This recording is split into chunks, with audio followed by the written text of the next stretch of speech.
चले जी, इस reaction video में देखेंगे कि यूएस और उसने डोनाल्ड ट्रंप ने कुछ बात करी है 50 मिनट की, और इसके अंदर क्या बातें निकल के आ रही है। पहले वीडियो देखते हैं। दोस्तों, न्यूज टाइम में आपका बहुत बहुत स्वागत है। दोस्तों, आजकल ट्रंप और पुतिन का बड़ा याराना चल रहा है। अभी तो बात की थी उन्होंने 1.5-2 घंटे बात की, कल फिर बात की 50 मिनट।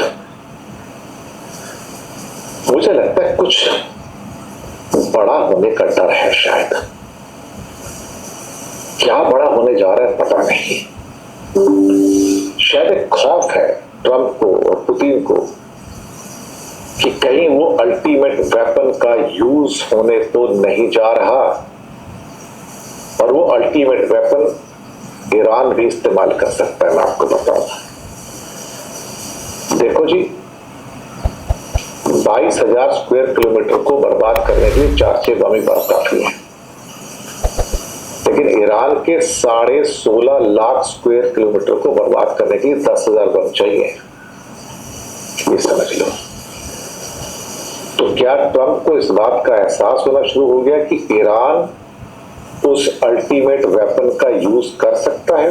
देखिए, ट्रिगर तो इजराइल ने दबाया है, वो ट्रिगर तो दबा चुका है न्यूक्लियर इंस्टॉलेशन पे हमला करके, which is counted as equivalent basically to the dropping of atom bomb in a country.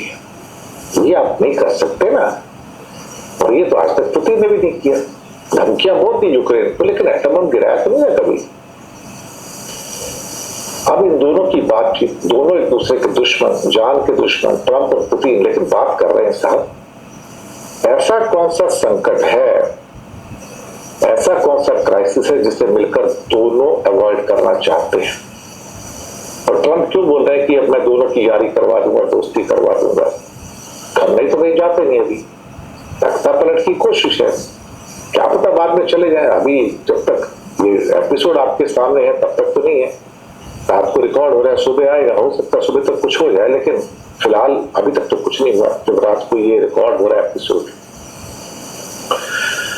अब सवाल ये पैदा होता है कि जो होने जा रहा है वो बहुत सीरियस है साहब, बहुत ज्यादा सीरियस है। ऐसा लगता है कि ईरान के ट्रैप में बहुत सारे लोग फंस चुके हैं, बहुत सारे लोग एक जाल में फंसे हैं।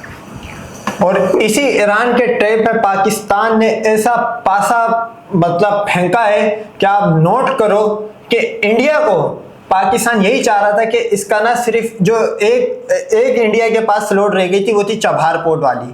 वहां पे अडानी की इन्वेस्टमेंट थी, वहां से भी अडानी साफ हुआ। अब रह गया इजराइल। सही, इजराइल में छोटा मोटा उसका एक पोर्ट है, उसको भी तबाह कर दोगे, और चबहार पोर्ट भी गया। उसके बाद बांग्लादेश से भी सफाई।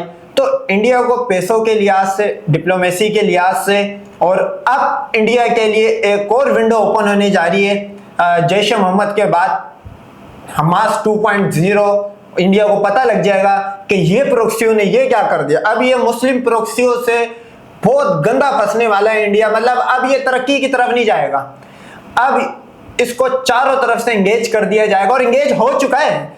बेशक ईरान और इजराइल की जंग होती नहीं होती, इसको पहले ही हमने एंगेज कर चुके थे। ये तो एक बोनस पॉइंट आ गया, इंडिया इजराइल के खेमे में गया, वहां से ईरान अब इसको बताएगा, क्योंकि इनकी तो सीज फायर हो जाएगी बहुत जल्द। इजराइल में जो भारी तबाही हुई है ना, उसने बहुत सारे समीकरण यानी कि इक्वेशंस बदल दी हैं साहब। किसी को समझ नहीं आ रहा कि ये हुआ क्या, कि ये आदमी जो है ना, जो ईरान है, ये इतना मजबूत कैसे हो गया कि ये हमें ठोक रहा है, इजराइल को ठोक रहा है, जम के ठोक रहा है, हाइफा को भी ठोक रहा है, तेल अवीव को ठोक रहा है, बाकी जो टाउन्स है उन्हें भी ठोक रहा है।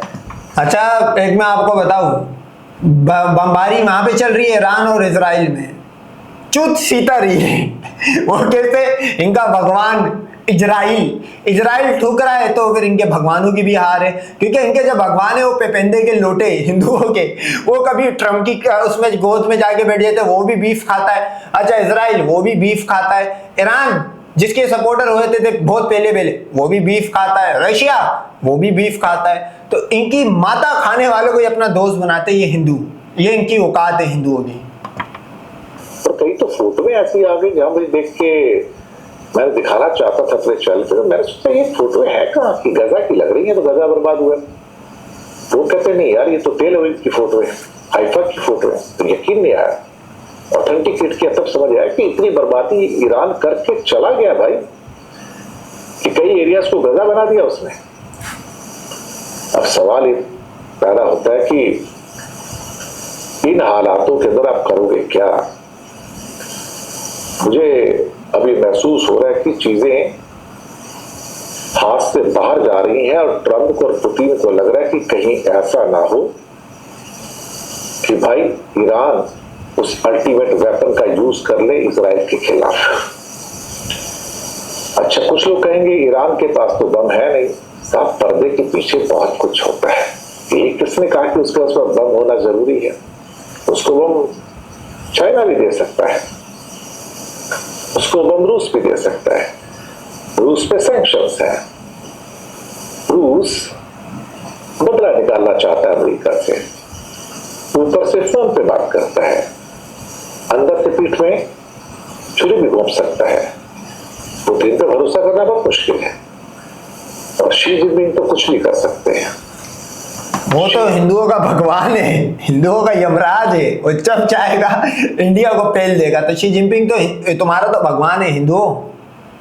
जिनपिंग को पता है इजराइल को काट दिया तो अमेरिका आधा मर गया, इजराइल को काट दिया तो अमेरिका आधा मर गया समझो। अब शी जिनपिंग कर सकते हैं, देखो ये कूटनीति में, डिप्लोमेसी में नहीं, वो जो लंड भक्त हिंदू जो थे, ये सीता की फटी चूतों से निकले हुए, वो ये बोलते थे इजराइल का आयरन डोम, इजराइल का ये, इजराइल का वो, इजराइल के ड्रोनों का पाकिस्तान ने कबाड़ बना दिया है, वो कबाड़ी मार्केटों में बिक रहे। आयरन डोम आपके सामने देख लिया कि तेल अवीव का क्या हाल हुआ, अडानी के पोर्ट का क्या हाल हुआ। तो इजराइल जो था ना, इजराइल भगवान, जय श्री इजराइल, वो राम भड़वे की तरह नाके साबित हुआ। यह कहा जाए मोहब्बत और जंग में सब कुछ जायज है, कौन किसका सगा है साहब यहाँ पे। लेकिन पुतिन और ट्रंप की 50 मिनट की जंग कुछ सीरियस होने का संकेत दे रही है, कि वो कहते हैं कि इस जंग को रोक लो, वरना बर्बादी उस लेवल की सामने खड़ी है कि जहां सारा गल्फ और ना जाने कितने मुल्क धू करके चलेंगे और कोई बचाने नहीं आएगा। कौन रुकवाएगा युद्ध को? जंग कौन रुकवा सकता है? पुतिन कहता है मैं रुकवा सकता हूं, ट्रंप कहते हैं मैं रुकवा सकता हूं, मैंने इंडिया पाकिस्तान रुकवा दिया तो मैं ये भी रुकवा दूंगा। फिर 15वीं दफा इंडिया को जूता मारा। कल फिर ट्रम्प ने यह बात बोल दी कि भाई साहब मैंने जंग रुकवाई है। अब पाकिस्तान क्यों क्रेडिट दे रहा है? पाकिस्तान ट्रम्प हो या ना हो, हमें कोई यूएसए की इतनी कोई खास जरूरत नहीं है, हम पहले एल पे मार के स्टार्ट हो चुके चाइना की लोबी में। लेकिन इंडिया को जलालत एक और, अब ये जंगें हो रही है वहां पे, ये मिडिल ईस्ट अरब की साइड पे, गल्फ की साइड पे हो रही है, ठूक यहाँ भी इंडिया आ रहा है। अब बताओ, ट्रम्प ने फिर कल इंडिया के मुंह पे जूता मार दिया। इंडिया बोलता है मैंने खुद करी है, पाकिस्तान बोलता है चल बे तेरी क्या औकात, तेरे से मैं डायरेक्ट बात करूंगा। वो यूएस फिर कल क्रेडिट ले गया। तो ट्रम्प भगवान भी आजकल इनको झटके दे रहे हैं। लेकिन नेतन्याहू नहीं चाहता कि जंग रुके, क्योंकि नेतन्याहू के अगर इजराइल में और बर्बादी हो गई 4 दिन में, तो इसी नेतन्याहू को उसकी जनता बंकर से निकाल के घसीट घसीट कर मारेगी कि तूने हमारी जिंदगी को जहन्नुम बना दिया। वो छोड़ो, मैं तो दूसरे जो लंड भक्ति नहीं है हिंदू, मैं तो उनको बोलता हूँ कि तुम्हारे भगवानों की जो क्या नाम है थोड़ी बहुत इज्जत रह गई थी, उसकी भी माँ इन्होंने ठुकवाई। अगर इजराइल को कुछ हो गया तुम्हारे भगवानों की तो मट्टी बलीत हो जाएगी, कुत्ते की तरह कूटेगा ईरान की प्रोक्सियां। तो ये सोचने की बात है इंडिया के लिए भी। लेकिन अपनी फिंगर्स को क्रॉस करके रखिए, और शायद कुछ जो बहुत बड़ा होना है, हम तो उसकी खैर क्या करते, प्रेयर नहीं करते कि जो कुछ बड़ा होना है कभी ना हो, लेकिन शुरुआत तो इजराइल ने की है ना, तो अंत भी तो कहीं ना कहीं होगा। Let's see. शुक्रिया आपका। क्या आपने देखा कि ईरान को मतलब मजबूर करा गया इस तरह की मिसाइल चलाने पे और ईरान ने फिर चलाए, तो अब ये एक जाहिर सी बात है पूरा सिनेरियो चेंज होने जा रहा है। और इस सब कॉन्टिनेंट के अंदर इंडिया इतनी बुरी तरह आइसोलेट हुआ है, इनके ये जर्नलिस्ट भी मान रहे हैं और इंडिया को खुद भी पता है कि अब उसके आने वाले जो दिन हैं वो मैं ये समझता हूँ कि बहुत ही मतलब राम जो था वो शायद इतनी कुत्ते की मौत नहीं मरा था जितनी कुत्ते की मौत शायद इंडिया मरने जा रहा है। तो बहरहाल इसी तरह की और रिएक्शन वीडियो के लिए हमारे चैनल को सब्सक्राइब करें। Cricket with Rao.